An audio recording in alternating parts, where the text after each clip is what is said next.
All right, Dylan, our man, Tennessee football on deck. How you doing tonight? I'm good, good. Yeah, we are excited to have you, man. Football season is upon us. It is right there. But before we get into your story, before we talk Tennessee football, we got to break the ice. If you could have your own talk show and you could have any guest, doesn't got to be an athlete, can be an athlete. Who is the first guest you want on your talk show? Oh man,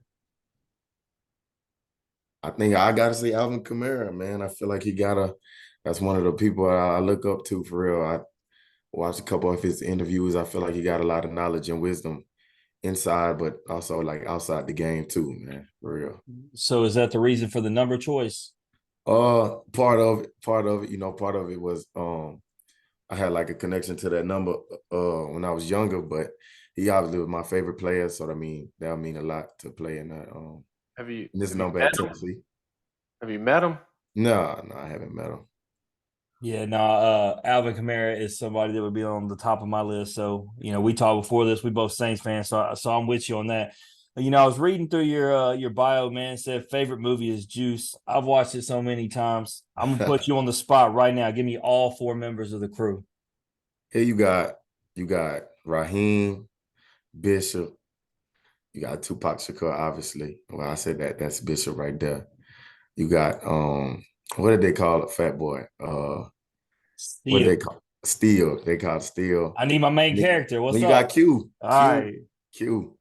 All right. Making sure we can't have that on there and then not know the crew. Nah, man, I got the poster in the back right here. You Oh, right? sure enough. Okay. Yeah. All right. Well, speaking of crew, we've had a weird question that's become very popular. Say the zombie apocalypse came upon us and you had to have a crew. Three Tennessee teammates that you felt like would help you survive. Man, who you choosing? uh, I'm gonna take Joe Milton, Jalen Wright, and Squirrel White.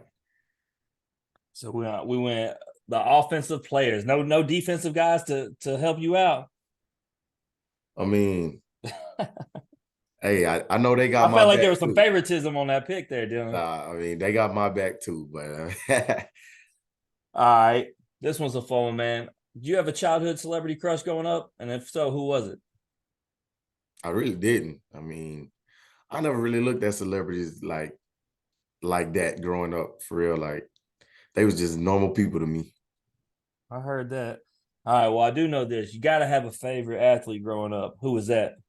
Reggie Bush, definitely. He was the person that made me want to become a running back. I feel like he made a lot of people want to play running back, especially in Louisiana at that time. Everybody wanted number 25. Um, but man, just watching him, the things he did,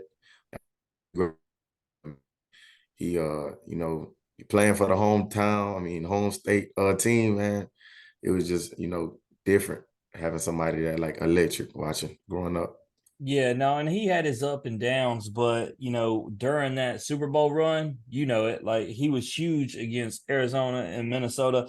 Obviously, man, everybody got fired up. He brought up the bring the wood bat, like that Yeah, whole run, so for all the injury problems and the ups and downs, when it mattered most, he was clutch. And so yeah, yeah, he huge would. huge Reggie Bush fan. So between you saying Alvin Kamara and Reggie Bush, we good, Dylan.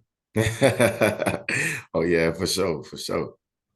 When Jim sent us the notes tonight, he was like, "Oh, I need a few minutes to talk to him about Reggie Bush." He was fired up that Reggie Bush was up there. So Why don't y'all just go ahead and say y'all think he's overrated? Let's get a fight going. you gave him his 5 minutes of fame. But see, this ain't about Reggie. This is about Dylan, and that's where we're gonna stick. So let's get into this, Dylan, man. Tell me a little bit about where you're from. So I'm born and raised in Baton Rouge, Louisiana. Been there my whole life. All of my family is in a smaller town, Marksville, Louisiana. It's more central. I'm talking about like all of my family. So all my ties are in Louisiana. Man, I'm like, that's my culture, like digging, digging through. I got you. So tell me about family a little bit. You got mom, dad in the house, brothers and sisters, grandma, grandpa, who? Yeah. So like since we my parents moved away from that a small town I have a lot of family, but like growing up, it was really just us in Baton Rouge. I got two brothers, twins that two older brothers, they're twins, and I have a little sister, and my mom and my dad. It was really just us in Baton Rouge, you know what I'm saying, for most of it. Then we'll like go see my family back home, every now and then. But that was it for real. You got a tight knit little family. Obviously, two brothers and a little sister. So, how old are the older brothers? They're 28, 28. So you getting beat up on a little bit growing up? Man, I couldn't get away with nothing with them. Like it was nowhere to run, man, nowhere to hide. They would get me in trouble too, for real. But it's really crazy that we all so close though, even you know what I'm saying, they're a little bit older, but yeah, it was fun. I'm blessed to have them in my life. I'm assuming that they played sports, so you started playing sports. At what age do you start picking up a football or running or whatever the case might be? Are you like, I picture you being this elite athlete and like you just come out of the womb and you just running. That's what my mama said. She said, I came out the womb, I was walking like at like 7 months, I think. Born early, came out the womb running, but I think I always loved to run around and pick up the ball. You know what I'm saying? Before I actually got into the sport, I mean, I was always outside. You know what I'm saying? But definitely watching my brothers play football, and they played DB, they didn't play offense, but just watching them play and the time they played and the people they played with, like I wanted to be like them. So I eventually, told my mama to sign me up for football. I wasn't being for real though, and I didn't think she was actually gonna do it, but she did it. One day, after school, I was in my khaki pants. We wear uniforms down in Louisiana. I had my khaki pants. She bought me straight there. I thought I was gonna get number 25 like Reggie Bush. They gave me number 86. It was about third grade. I'm running back with number 86, thrown straight into the fire. We doing laying on the ground. Coach blow the whistle. We hitting each other. This is my first day out there. But so that was my first time playing like organized football. I used to play flag football, but that I vaguely have memories of that. But that was my first time playing organized football, and I didn't play again until the 7th grade. Man, Yeah, so I really only played football like 1 year out of my like childhood, and I didn't play again until the 7th grade. What's funny is I picture Daniel him actually practicing in the khaki pants because he led with the story on that. that Yep. that'd be funny. You got uppers on with khaki pants. No, I did. I did have them. uh, Oh man, that's like a Tide commercial or like a spray and wash commercial at its What? best. Hey, they could have used me for real. Definitely. So obviously you start growing, you grow up, you play, you said you took a break, then you came back to it.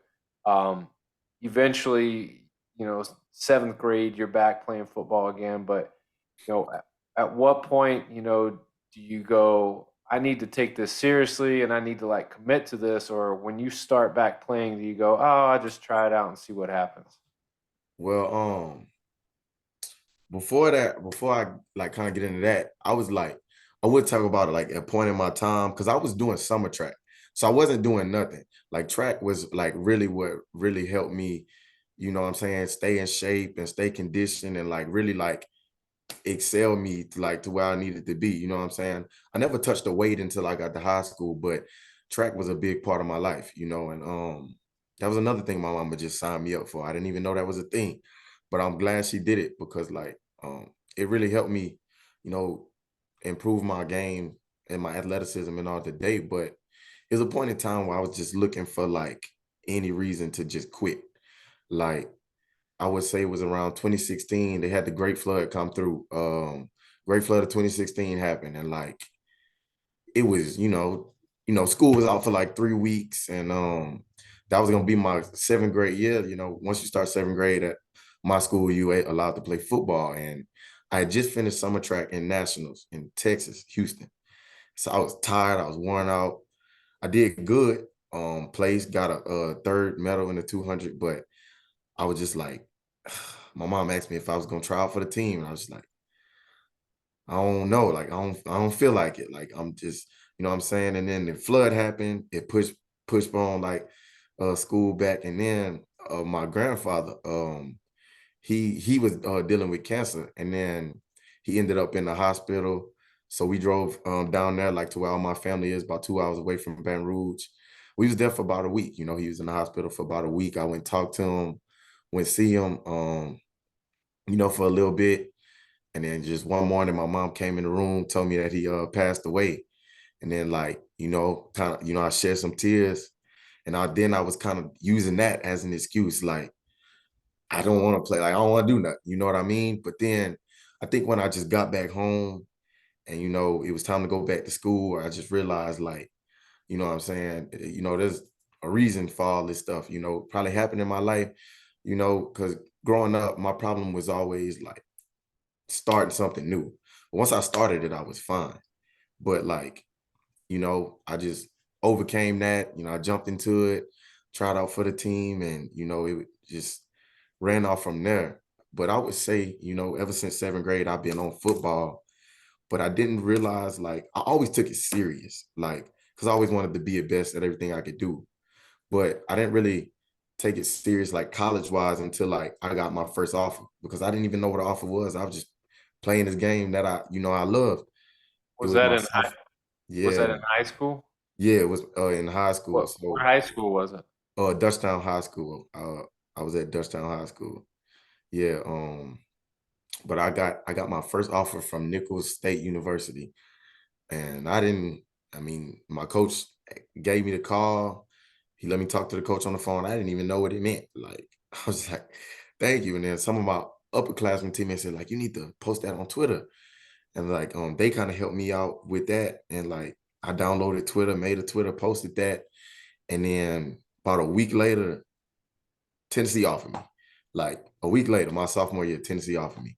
And Well, I was just like, I can imagine why, you know, these schools are starting to offer you, man. Like you're a four-star prospect, you're 15th overall out of the state of Louisiana. You shattered NFL and Dutchtown alum Eddie Lacy's program record for all-time rushing yards. You racked up 4,927 yards, 521 carries. You broke your school single game rushing mark of 23 carries for 287 yards and 4 touchdowns. You finished your senior season as team captain with 1,673 all-purpose yards, including 1,374 rushing, to go along with 22 touchdowns in 2021.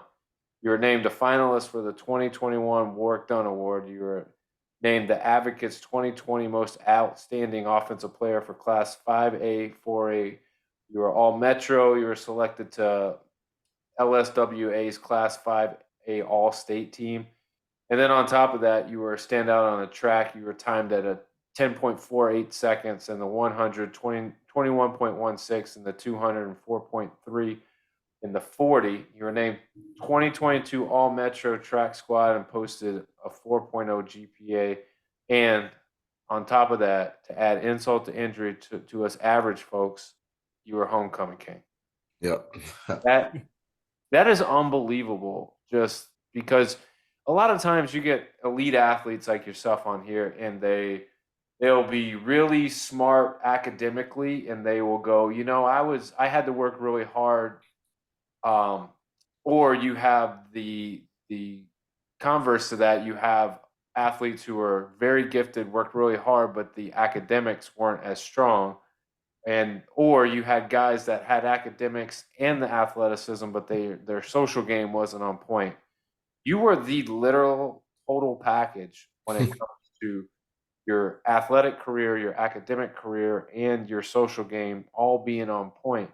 And it's crazy to me that um, reading these just it takes me back, man. Like it really, like I had to look through this a couple times because these numbers are unbelievable. When I read those numbers to you, what do those things mean to you?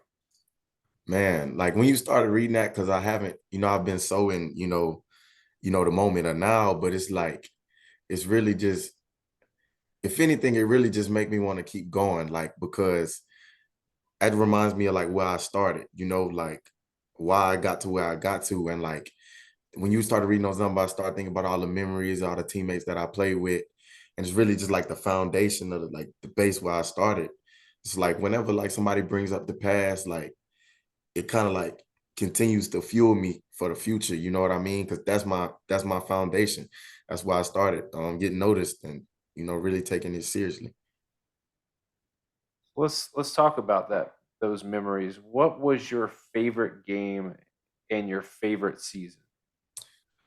Um, I would say it. I really think it's between two games. One of them we won, one of them we lost. I mean, I don't like the memory of losing, but just like the first game I would say was the game where I broke Eddie Lacy's records, and that was a game we picked up like wasn't even supposed to play. Somehow we always have some type of hurricane or weather incident that causes us to lose a game, and so we had to find a different game. We traveled 4 hours to play this team, and they're known Washita. They're known as being a pretty good like competitor in the state every year.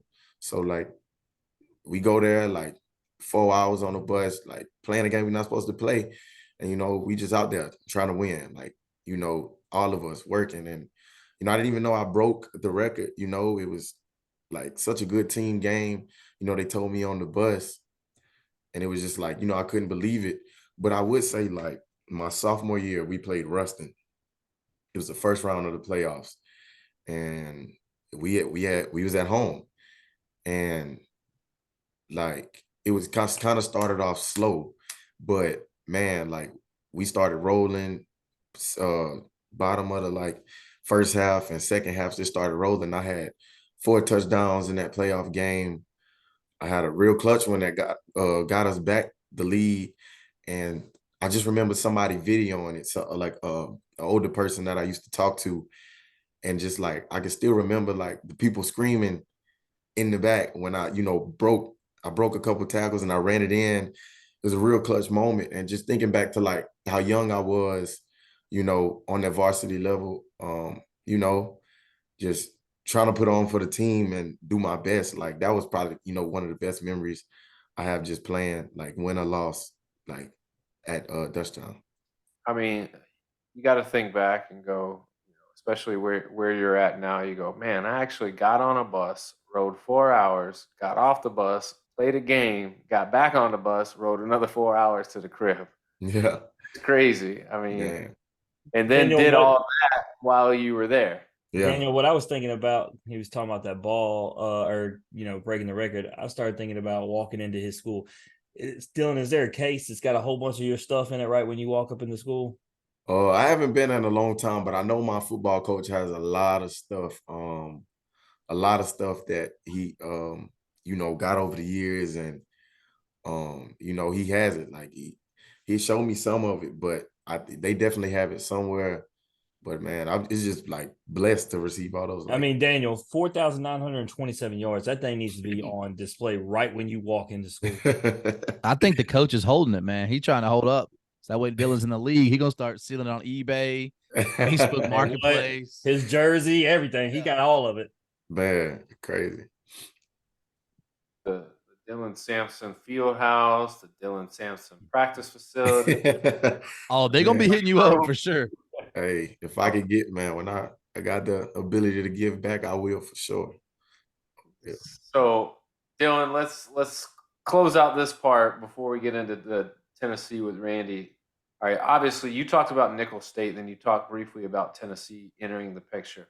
Were there any other schools that were in the recruiting process? And then if so, how does Tennessee become the number one and where you inevitably go to? I'm gonna actually tell you this. So like, sophomore year is what really like put me on the map, and I started getting those recruitments. Tennessee was my first Power 5 offer, first SEC offer. But, I started to get other offers, Mississippi State. I got Florida. I was talking to Bama, LSU. I was talking with Georgia. I was talking with schools all over, Cal, Purdue, you know, real smart schools. But like, it was a point in time where I told myself, like, man, even though my favorite player went here, SEC, like I want to play in the SEC, like, best conference.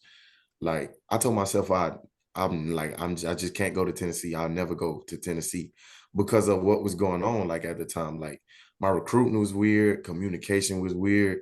I mean, we obviously saw what, went on.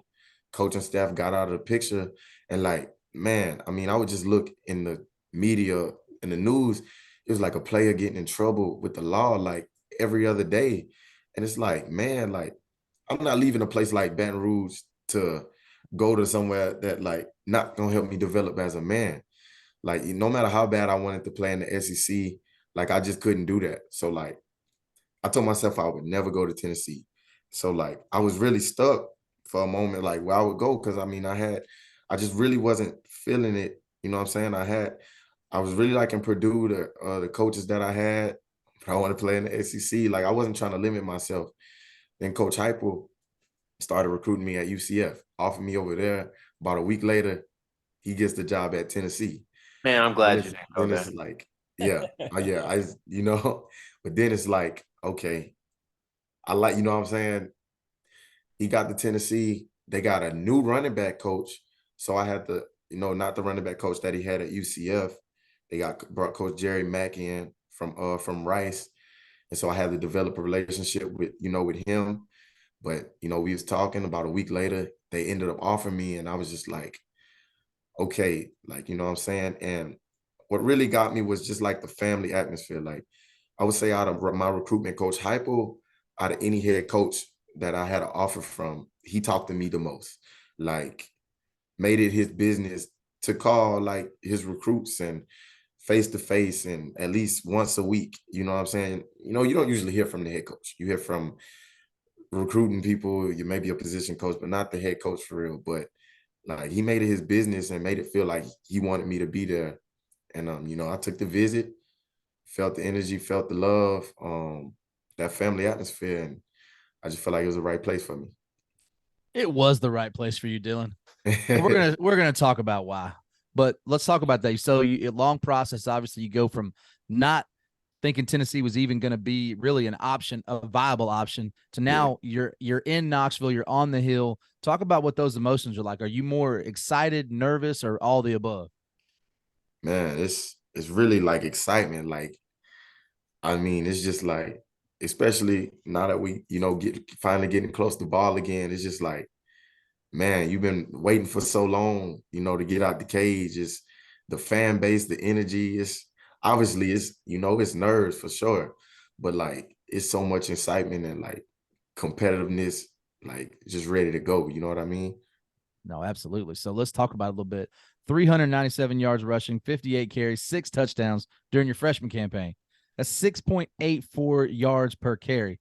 Before we get into specific games, I just want to talk about the difference. You talked about your high school a lot, all the records you broke, the competition level. I'm talking about from internal, from camp to games. Was it a bit of a shock, or was it you've been seeing talent this whole time?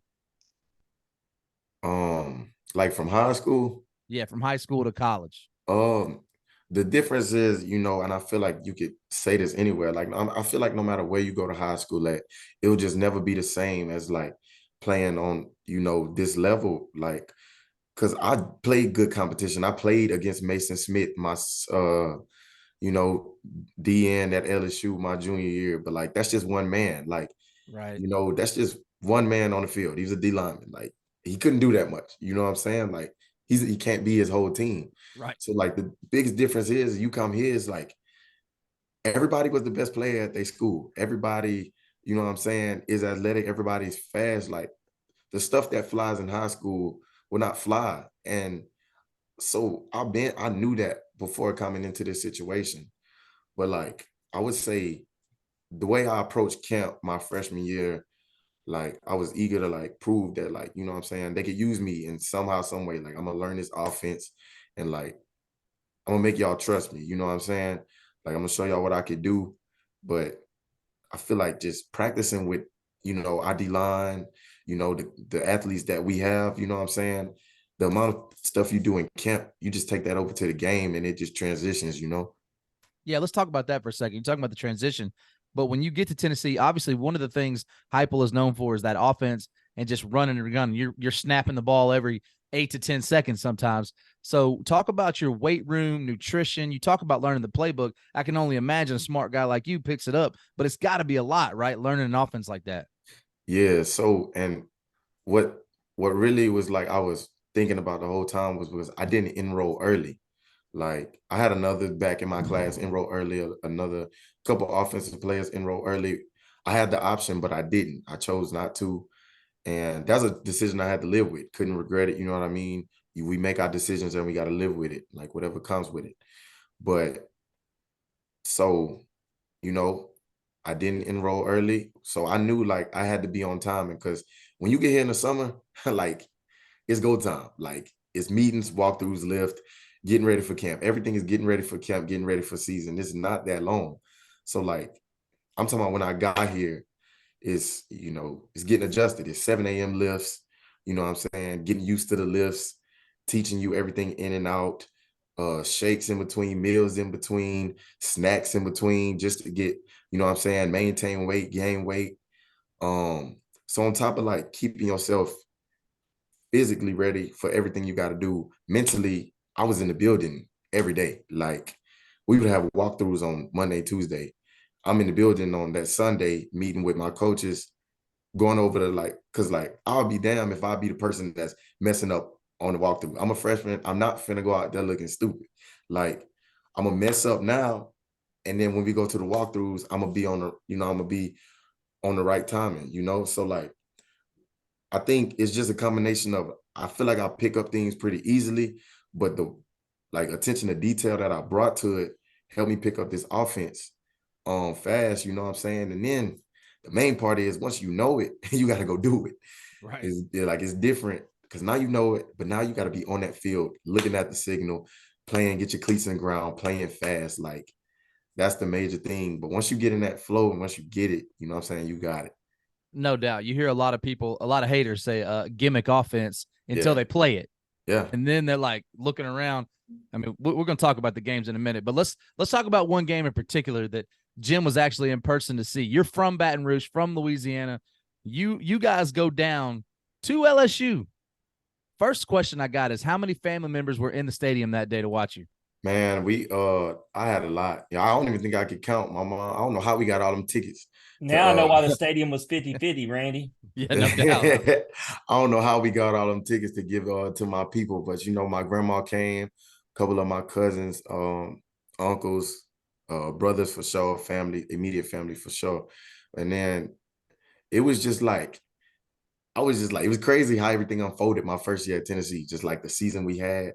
Tennessee ain't played LSU in a long time. And That's right. you know what I'm saying? I'm from Baton Rouge. They don't want to play us again after that. No, I'm saying.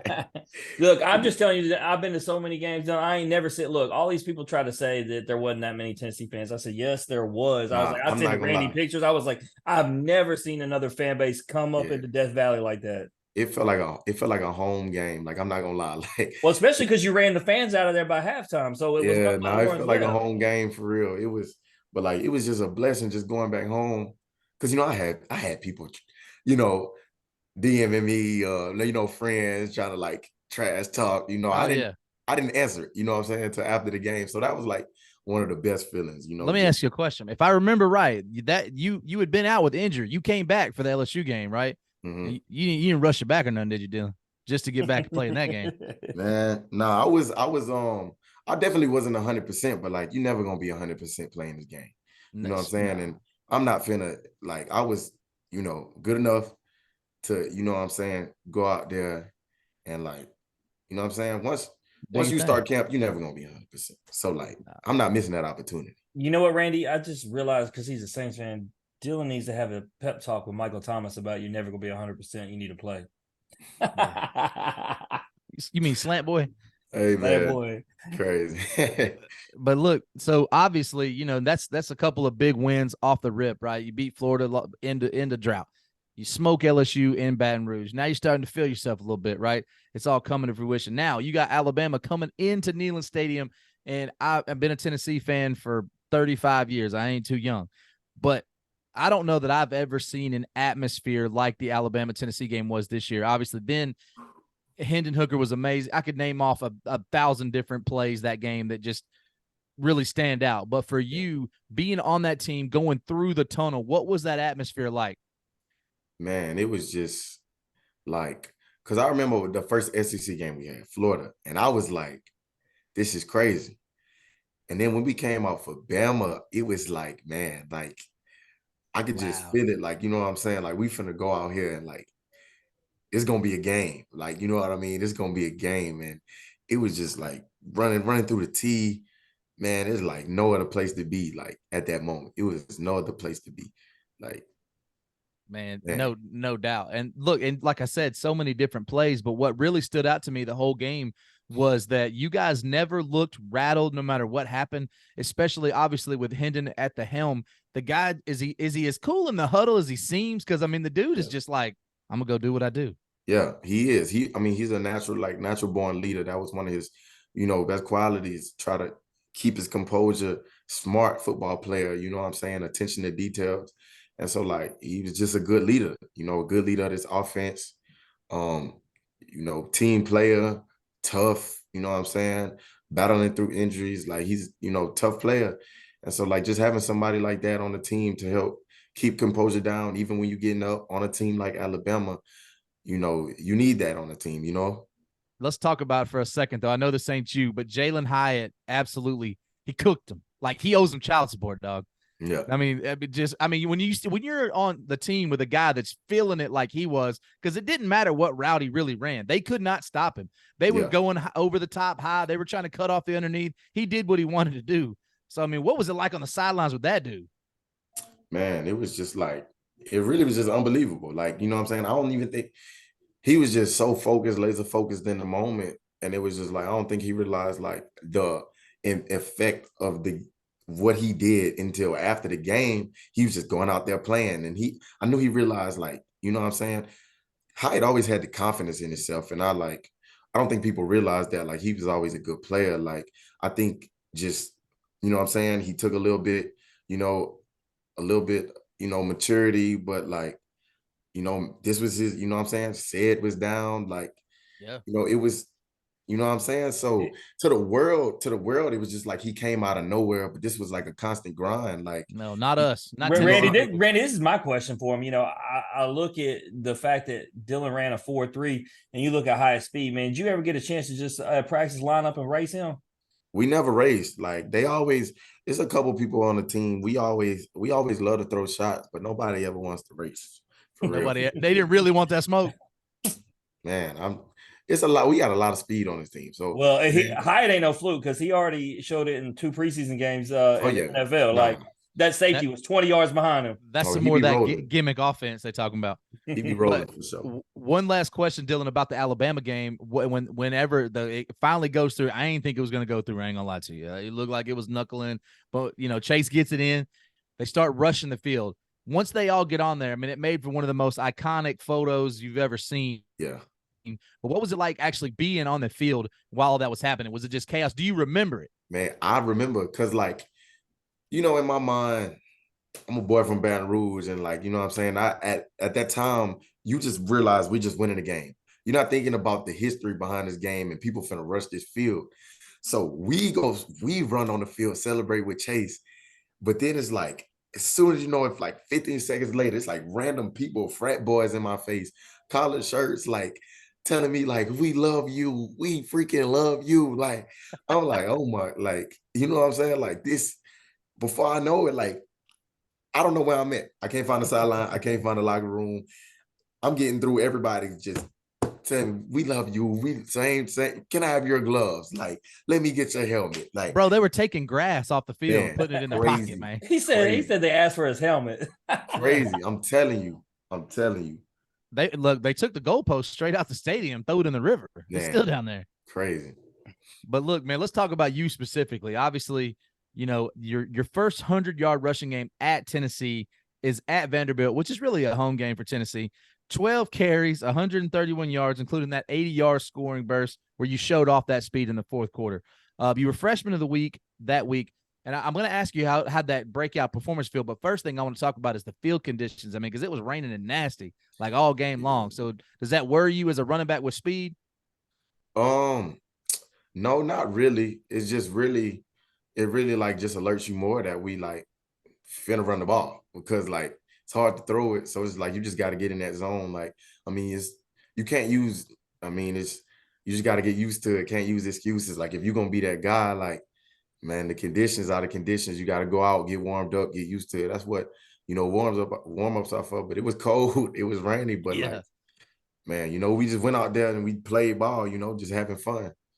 It looked like a lot of fun. 56-0 is fun for one Oh team. yeah, no, yeah. But One team. and look, and that it's not not maybe rivalry is the wrong word, but Vanderbilt had one more win to get to a bowl game. Obviously, we know what had happened to Tennessee the week before, laying the egg in South Carolina. All that stuff being said, there was a lot of chatter, Dylan, Yeah. about, man, Vanderbilt's prime for the upset. And I was telling everybody, I said, no, they're not. And like, Joe Milton is more than capable. We got a stable of running backs. Like, we're going to be fine. We're going to be good. And obviously it was domination.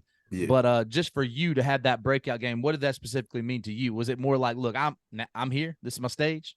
Yeah, it was just like, I was just going out there having fun. Like, just, anytime I get on the field, touch that ball, I want to show everybody, like, what I could do. You know what I'm saying? Just how I can operate in this offense, especially being a true freshman. But I actually would say, like, the when I really felt like that was against Mizzou, at home. Cause like when I got in the game, man, it just felt like every run I had was just like was just popping, like, man. And just getting the opportunity to play with those boys, and last home game, man, to just be able to go out there and rush for them there 100 yards on like 9 carries, man. That was like the first, just like, what I'm saying, I'm trying to show who I am, and then Yes, sir. obviously South Carolina happened, man, but bounce back. And like Vandy, man, it's just time to build off that and just continue to grow as a player. So like, man, I Man, just, yeah, try to hey, dominate. I'm gonna be the one to own this, Dylan, man. I glossed over that because it made such a big deal about your 100-yard performance. Man, that's my bust. You all had 98 yards, so they kind of left that out. But on 8 carries, 8 carries, 98 yards and a touchdown against Missouri. That's my bust. Oh, Yeah. I remember it because it Yeah, was. he's a Tennessee fan. I was somewhere in Tiger Stadium. I wasn't watching Tennessee, Missouri. Yeah. But let me ask you a question, man, because ain't none of us know what this feels like. When you get to that second level, man, and you see it's open field in front of you, man, what's that feeling like, Dylan? Because, I mean, Man, we've seen you do it a couple times. Do you ever feel like you're going to get caught? no. It's just it's like, like the mindset there is like, man, if somebody's in front of me, I'm gonna make a miss. Like, it's rare that like running backs, we actually get to show like our speed. We fight so much through the trash, and like when we get a good run, like we savor it. And like, it's sometimes it's really hard to just get out in open field with nobody's in front of you. But the mindset is like, the first person is not gonna tackle me. The first person that touches me not gonna tackle me. And when I get through the second level, they're not gonna tackle. Like, we always say that in our running back room. Like, man, like any good offensive line will get you to the second level. But if you really a dude, you know what I'm saying, that guy at that second level is not gonna make that tackle. It just, what I'm saying, it can't happen. Like, that's the No, big difference. facts. But let's talk about it a little bit more. So obviously, Heupel's kind of got this thing going. It's your freshman year. How successful do you feel like your freshman season was as a team and for yourself? Because obviously, I talked about it. You beat Florida, LSU, Bama, blow out Vanderbilt, Clemson in the bowl game when everybody was picking Clemson to win. So looking back on the season, having a little perspective, what did the season mean to you? Man, it just made me like, it made me really like feel like, God helped me make the right decision. Like, I feel like I came at the perfect time. Like, I feel like there was no better time to come to Tennessee. Rejuvenated, rejuvenated fan base, rejuvenated team, new coach. You know what I'm saying? Like, this is something new we got going on. Like, so just reflecting back on the season and taking that, like, you got to look at that, you know what I'm saying? Use that as motivation, but you can't be too stuck on the path, because now we got something to prove. You know what I'm saying? Not to nobody else, but to ourselves. You know what I'm saying? That we gonna go out there and do it again with this team. Because this team, whatever we did last year, that was, I said this in front of the team one time this offseason. I said like, man, like, we could dwell on that, appreciate those moments, but like this is a new team right now. This is a new roster, new team, new year, and we gonna make our mark. Like we gonna make our own mark. Like all the and I always say, man, Coach Hyper always tell us get off the media because it's really not good. People got too many opinions, and it's just like that's what their job for. Our job is to play the game, and if we get too involved in that opinions, it's just gonna mess with our play. But like, Yep. so I told the running back group or really the offense one time, and I was just like, man, I love this. I love this, but like I'm not from here. Like I don't know what happened before I got here, and I honestly don't care because this is what we got going on right now. You know what I'm saying? Like they could say we ain't beat Bama in so many years. I wasn't on that team. Like No, none you of us wasn't even were playing football probably because none of you us was didn't on play that for a team. while. You know what I'm It's true. saying? So like you could say that, but that don't got nothing to do with us. This is us now, and this is who we will be and strive to be every time we touch that field. You know, and I talk about this. Obviously, we've had a lot of Tennessee baseball players on, and that was kind of like the program that Vitello and those players built, right? And that's the kind of same thing you're doing. Like, Dylan, you're a part of, and I've been a Tennessee fan a long time. You're a part of rebuilding that legacy and getting Tennessee back to where the fans always think they should be. I'm a realistic fan. I don't always think, they should be 12-0 every year. It's hard in the SEC, right? Yeah. But yeah, like that's something I hope that I say this to a lot of guys, that in a couple more years when you're in the league, I hope you can look back and look at what you and this team have built them back into and appreciate that in the moment and after. Yeah, no, for real, for real. But listen, let's talk about it this year, right? Last year's team, that's last year, man. Those 10, 11 wins, they ain't going to help you this year. That ain't going to help, for real. So coming into this year, obviously, I think that the offense, obviously, three-headed monster. You guys got running backs, Jalen, Jabari, yourself. I mean, it's loaded back there. Joe Milton, the most talented quarterback in the country. Do not care what anybody else has to say. You got receivers for days, the offense. We know what it is. Yep. People sleeping on the defense, but we're going to get into that in a second. Let's talk about how nice is it for you right now? A lot of people look at it like three running backs, man, that's taking carries away. But for you guys, you seem to embrace it and always just be ready to step up when your number's called. How do you guys do that? Man, like what you got to understand, especially in this league, is like you can't be selfish. Like I'm not gonna lie, we like having at least, you know what I'm saying, and the young guys coming along too, you know what I'm saying, that's talent there, but having like, us three with, playing experience, man, that's like really reliable. Like you never know when you might not be on one night and we need somebody to go spark something. Like we, you know what I'm saying, we challenge each other, we play well together in the SEC season. Like college season is long, like it's bruises, it's bumps and bruises, like just not having so much mileage, like, you know what I'm saying, as a season, like that's just better for the overall health of our room, of our offense. And plus, like, man, the way we push each other, the way we like help each other out, man, like it's no selfishness, man. We all trying to be our best. And we all like believe that we are the guy, which like makes us better. You know what I mean? 100%. 100%, man. Last question before I turn you back over to Jim. You talked about it, right? This team's going to make their mark. You guys' expectation, Hypo's expectation, everybody's, right? It ain't to go backwards, I'm sure. Just talk about your expectations for the season and what you guys want to do this year. Man, I'm a live in the present type of guy. Like, appreciate man, it. I'm a live in the like right now we getting ready for Virginia. Like we just got out of fall camp, and like, man, if we take care of business in the present, we're gonna look back at them past and know we took care of business. You know what I'm saying? Yeah. So right now, it's just that first game. We're gonna dominate. You know what I'm saying? The goal is every week is just to be the best team on the field that week. Like we're not competing with people we're not playing with right now to be the best team on the field that week. Come out +1. That's what Coach Hyper said. Come out +1 on a whole lot more. And then things will take care of itself. You know what I'm saying? Stay mentally strong, stay durable, and, man, you're going to do something. Well, I've been impressed by, your knowledge and just talking about your team. And I'm just glad y'all ain't playing LSU this year. So I can root for you. And I ain't got to worry about what you're going to do to my team. Because like Randy said, I got a little PTSD. I'm not looking forward to seeing orange across the way. Man, I talk a lot of smack coming to that. I'm not going to lie to you. And Tennessee, Vol Twitter got no mercy Man, they came for me and they did me in. Like, Man. bro, I'm talking about I was photoshopped into Neyland Stadium wearing Tennessee gear. Like, it's amazing what folks can do with the damn computer these days. So Man, that's crazy. yeah, so I'll be rooting for you. I'm glad. The only way I hope we see you is SEC championship. Other than that, man, y'all do your thing. But we're gonna play a game called this or that. Very simple, just like it sounds. You know, give you two options. You pick one or the other, and just be decisive. Can't say neither. Can't say both. Got it. All right. This version of this or that is brought to you by Busy Bees Boutique, where they are found in Luttrell, Tennessee, but you can find them on any social media platform. You can go get your Dylan Sampson swag. I was looking at it before the show starts. Man, go get you a shirt so you can go out there and rep it in Knoxville. So be on the lookout for them as well as other Tennessee athletes. But with that, first question, my man, I'm going to find out how Baton Rouge you are. Triplets, Blue Store wings, or wings you can get anywhere in Knoxville? Blue stove. Okay, I'm just making Blue sure. stove. Crazy. Man, look. So I posted a picture just yesterday, Randy. I don't know if you saw it. I know Daniel ain't never on Twitter.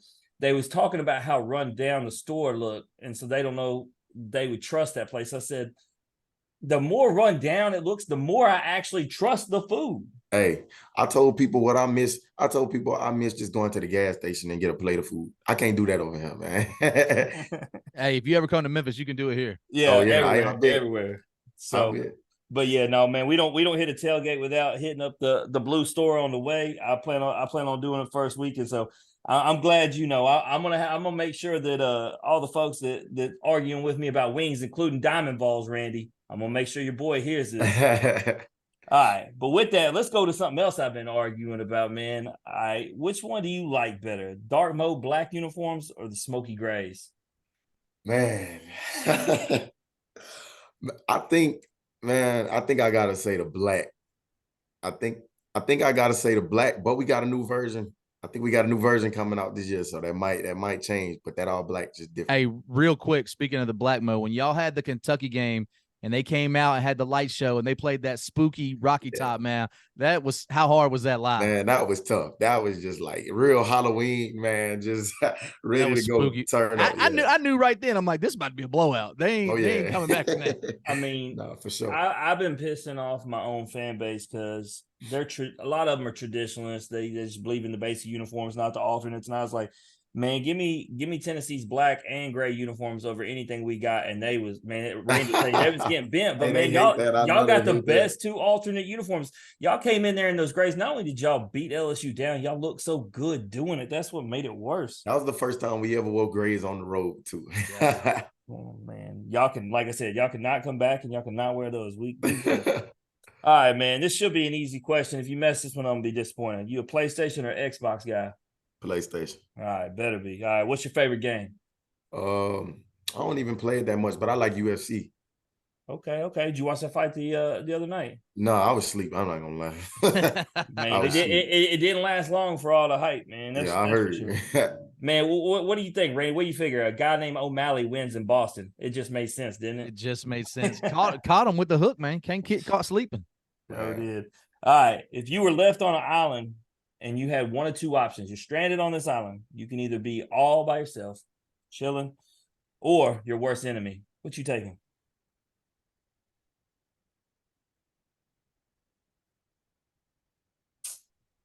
I'm gonna take my worst enemy. I'm gonna take my worst. Y'all gonna line them up? Y'all gonna play with a rock and play some football? Man, hey, you be on there too long, I'll change his mind. I'll change his heart. I heard that. I like the last answer we got. He said we built a shelter together. He said I need somebody that'll strengthen me and we can fight along the way, but we need two so we can make things better. I like what you thinking. You know an answer nobody's given us on that question? Their worst enemy, like if it's a dude, they've never said their worst enemy could have been a chick. I would just, all right, bet. Yeah, my worst enemy could be my ex-wife. And that's an interesting she won't last long. That's funny. All right, man. This one, man, it's been 50-50 split all season. Own a massive yacht or a private jet? Private jet. You got a private jet. Where you going to right now? Football season ain't on deck. You can just go anywhere. Dubai. Ooh, I heard that. Dubai, yeah. Man, what I just see, what they just oh, I know what I want to. You seen that, man? You seen on Instagram that burger place that makes some massive ass burgers Well, in Dubai? It made me mad. I thought it was somewhere in America. I found out I had to go to I had to go to Dubai to get this burger that had like 25,000 calories. nah, that's crazy. I ain't gonna I lie. die trying to eat it, Dylan. I love to eat, man. Bring it, man. I need Man. I need your offensive line with me, bro. I'm telling you. All right, so you've been practicing out there in that heat, which leads to this question: spend an hour in a walk-in freezer or 2 hours in a sauna.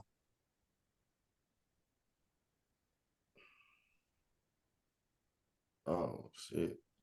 I'll say a freezer. Cause eventually your body will get used to it.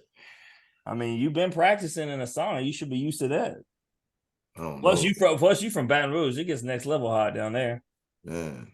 See, that's why I've been spoiled up here though. Now I know why you really didn't pick LSU, Dylan. You didn't want to practice out there in the levee in that heat. You ain't slick. Hey. Hey.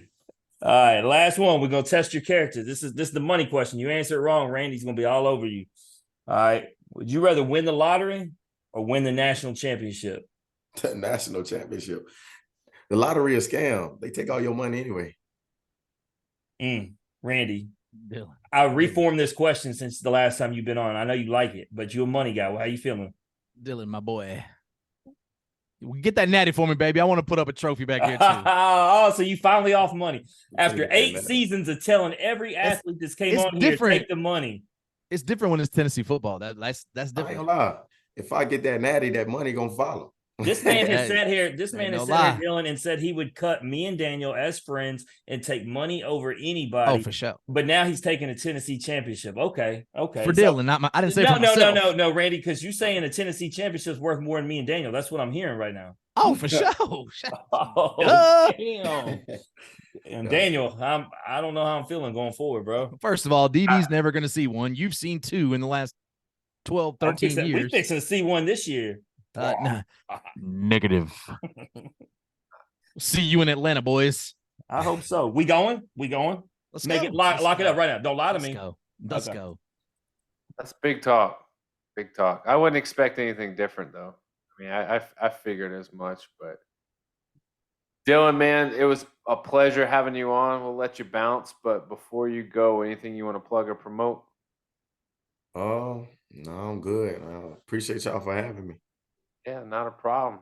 I'll help you out though. If y'all want to check out Dylan and see what he's got cracking, going over to IGLAH_.1. You got to talk me through that. How do you come up with that? Man, it's just a Louisiana thing, you know. If you go look at Jamar Chase's Instagram, he got the same thing as Elijah. But I think I don't know if it got a deeper meaning, but that's just how everybody talks. They be like, love brother, you know what I'm saying? So it's just like La Samp. It's just a Louisiana thing, man. He loves Jamar Chase, so it just became cool to him. I'm a big fan of Jamar Chase. Big fan. Oh yeah, he's a good player. If you want to check out Dylan and the Tennessee Vols football team, IGVol_football. Check them out. They'll give you updates on game day. They'll give you updates, stats, highlights, you name it. They're your go-to source for all things Tennessee football. Dylan, man, we appreciate it. We hope, you guys nothing but the best. Best of luck, healthy, safe season, and who knows? Atlanta might be calling your name. Randy will be there. Jim will be there. Never know. Well, let's be clear. If Tennessee's there and LSU's not, I'm not. I'm not going to watch out because that means it's Alabama, and I'm not going. I'm gonna be on the field. Can I have your gloves, Dylan? Okay. That's Dylan Sampson, everybody. We're gonna take a quick break, and I mean quick because when we come back, we're gonna talk headlines, but we got some discussions to have. We got a list of favorites that we got to jump into because I feel like it's going to get heated. But stick around and we'll be back here in a minute.